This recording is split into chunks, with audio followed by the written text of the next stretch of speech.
everyone, and welcome to yet another episode of the Idle Park Talk Show. On this episode, we are talking culture. As it is commonly said, a people without a culture is a people without an identity.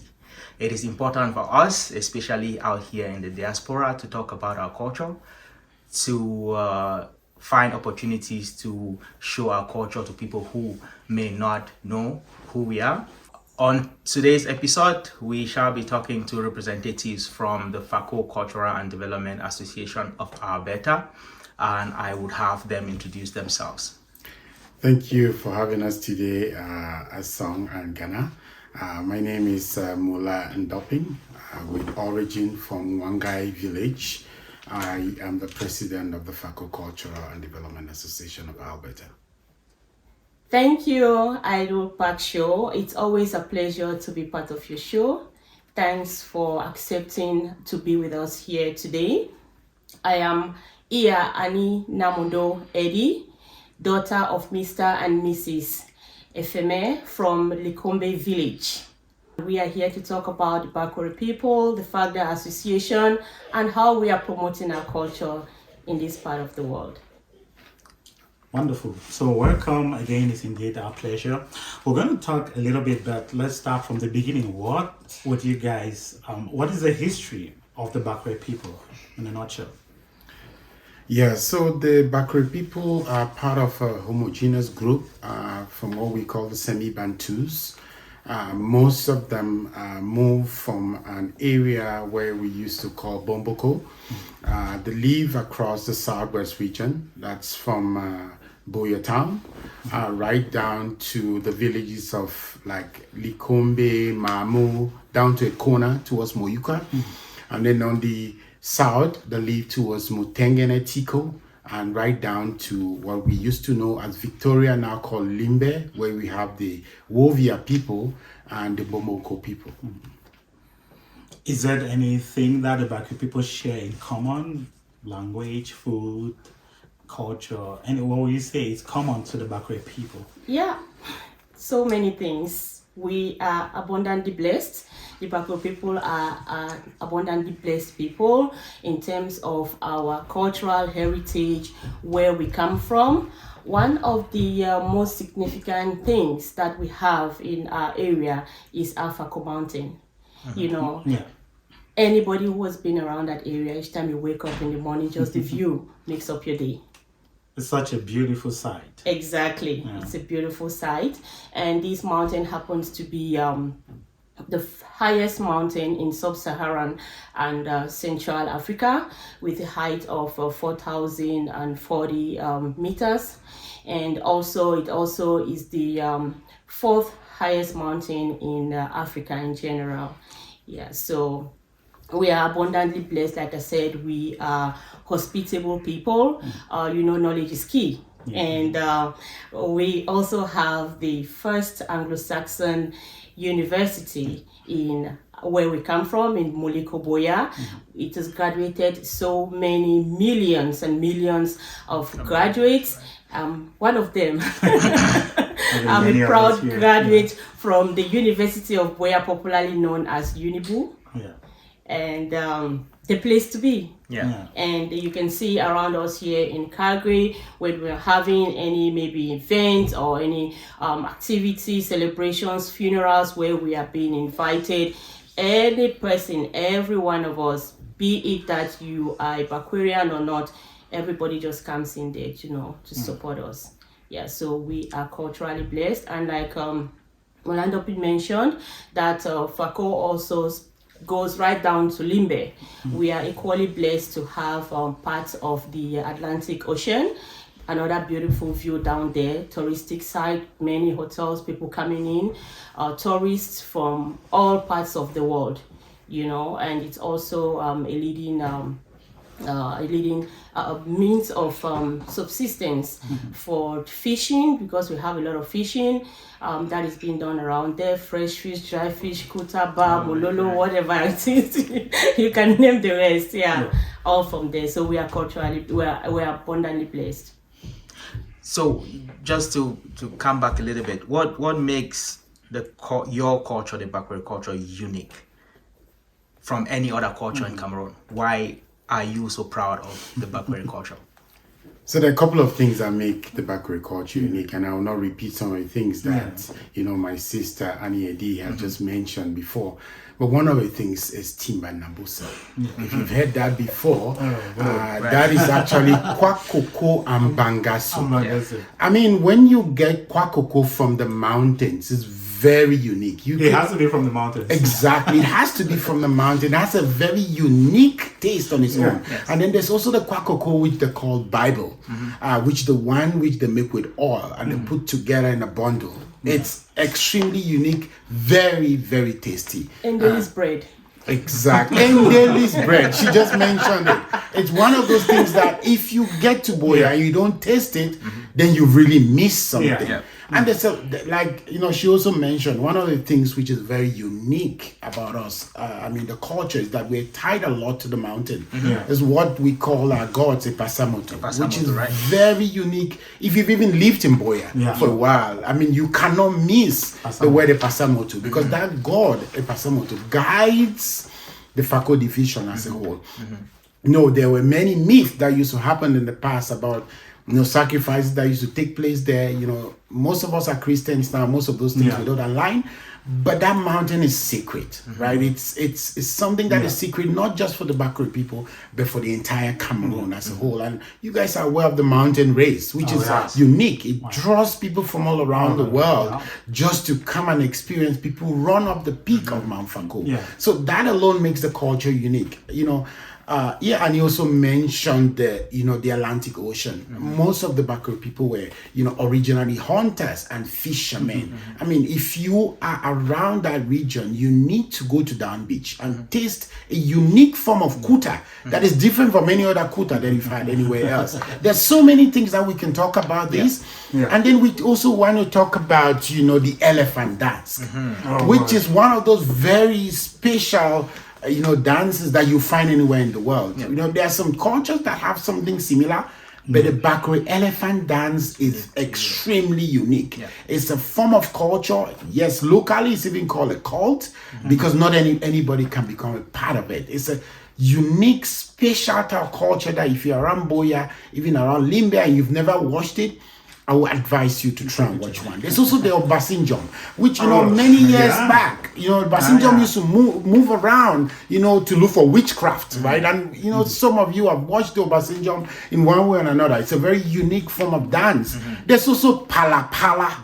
That's so unique and special, where you have two people fighting to get one's back on the ground. And these are some of the things that, when it comes to the Bakweri or the Mokwe culture, it stands tall amongst any other culture that you can, find around.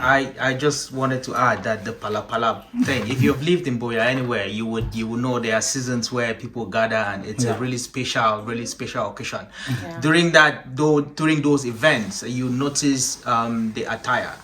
You would see that it's there's similarities between some attires from the Bakweri people and the Bayangi people and the Sawa people, but I'm more interested in the Sawa. You people seem to have the same kind of dressing when it comes to tradition, especially the male, the white shirt, and call it, is it Sanja? Sanja, yeah. And then could you talk a little bit about that? Oh, thank you so much for bringing that up. As you can see, I'm actually dressed in a traditional attire of a real local Mokwe man. And you can see the white shirt is very significant to the Bakweri man. The Bakweri man is clean. That's the first attribute you find for Bakweri man. This is what you see, a hair tie on the neck.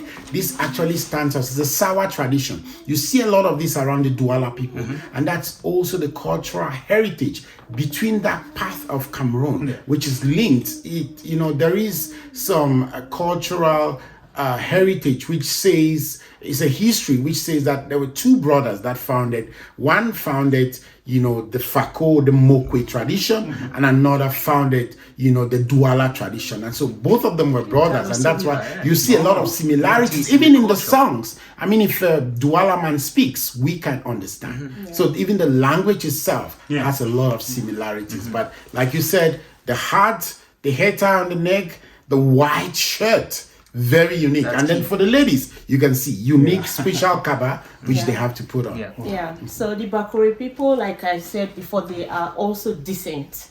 Very decent, and you can see it from our attires. Like the ladies all covered in this beautiful dress, and we also cover our hair to make sure that we honor and serve and put our Lord God. You know, we respect Him, and even the men will also put on like their hats to make sure that we are well presented wherever you go.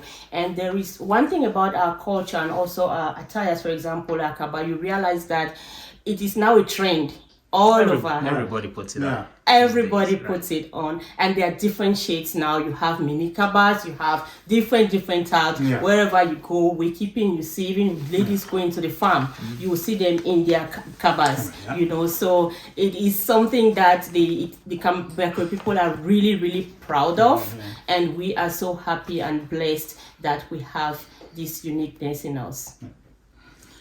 I know economically too, the Bakweri people have contributed quite enormously to the Republic of Cameroon. You guys have the mountain race, you've mentioned that already. Something we didn't talk about is the CDC. The Cameroon Development Corporation has a huge stake in the Bakweri land, and that has contributed enormously to our country. What can you say economically, the Bakweri people? Because I know there's been a lot of top government officials, a lot of top businessmen from you guys. Can you speak about the economic contribution of your people? Yeah, for sure. We can speak about that. Economically, like we mentioned, the mountain, it's a very fertile ground.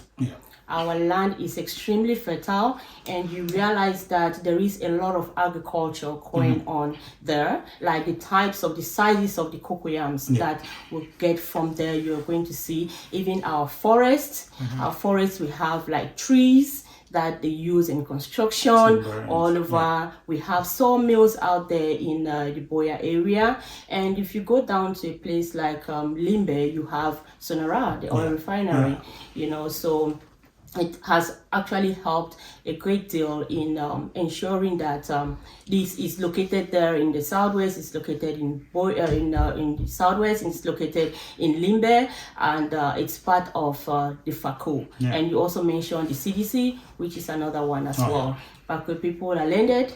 As you can see, they have great history in the Cameroon history, such as our previous chief or our former chief Indeli, you know, so, and the same thing with his son, who is our current paramount chief, who is an IT engineer. And guess what? In our world of today, everything is all about IT.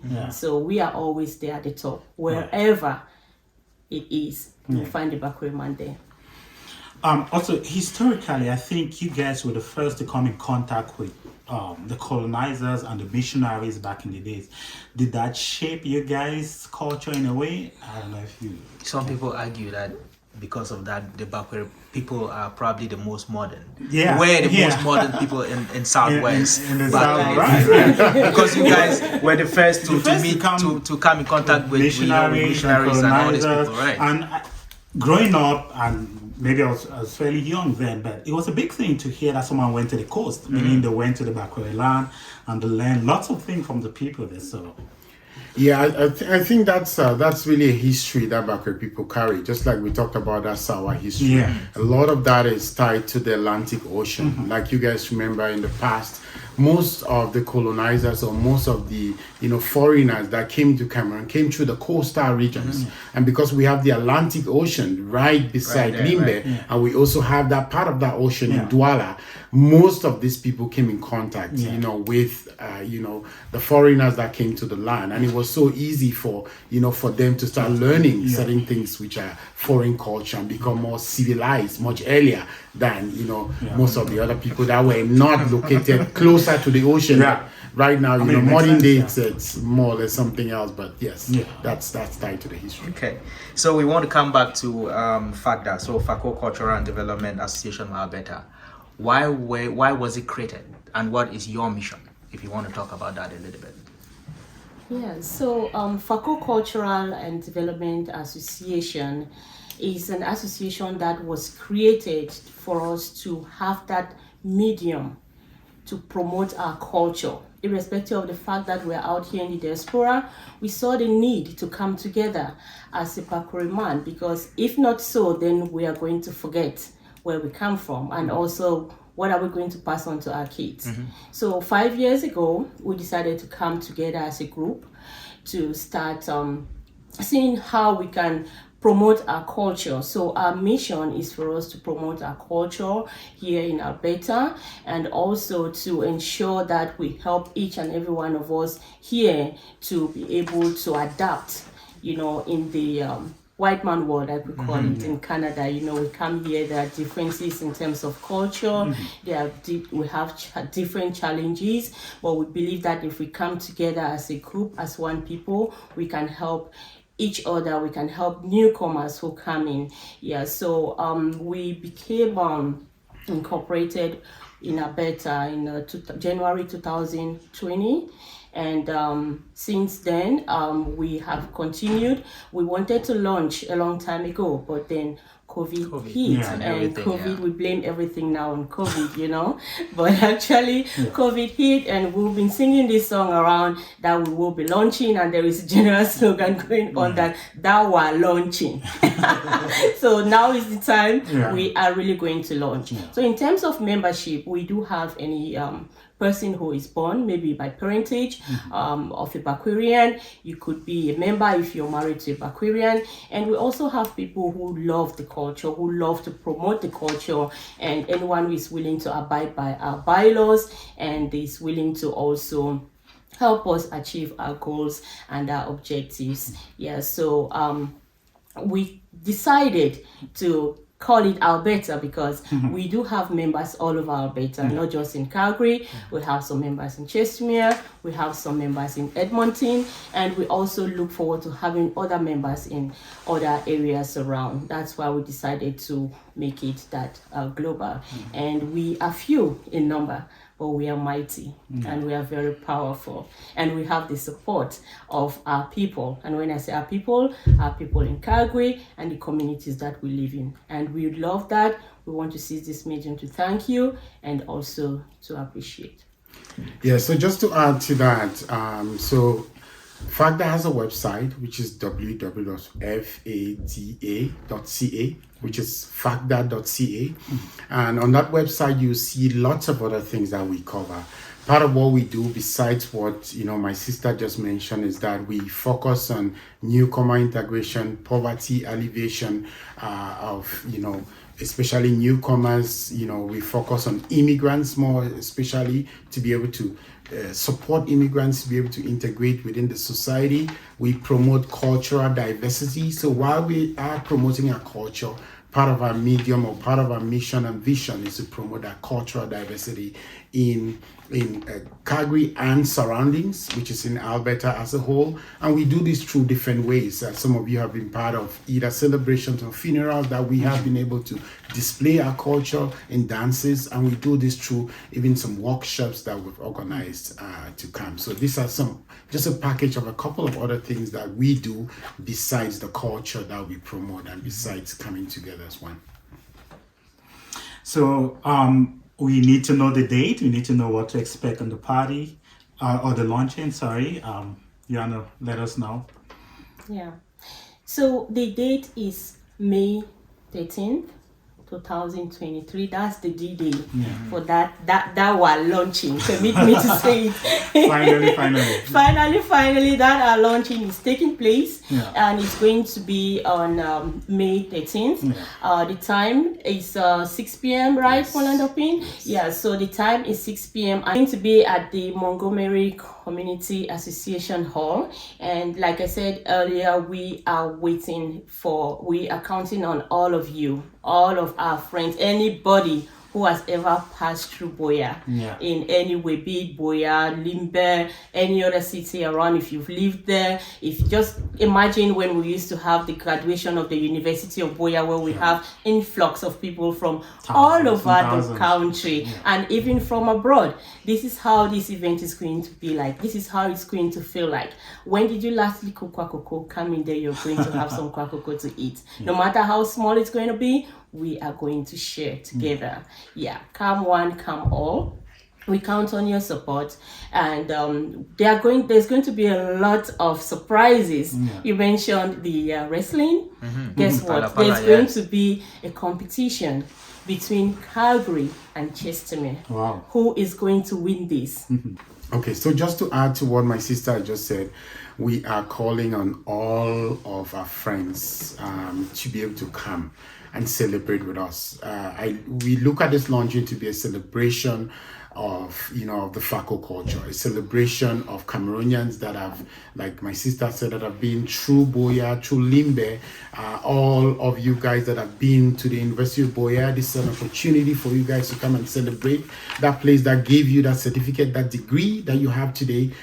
Come and dance with us. Come and dance to Tata Kinge. Come and dance to Molamo. Molamo. Yes, come and dance to this song. Bring your kids, right? The kids will have a kids dance and a kids display. Bring your kids to come and have fun with us. I think the essential thing is just for us to have fun and celebrate the Mokwe culture and the Mokwe people.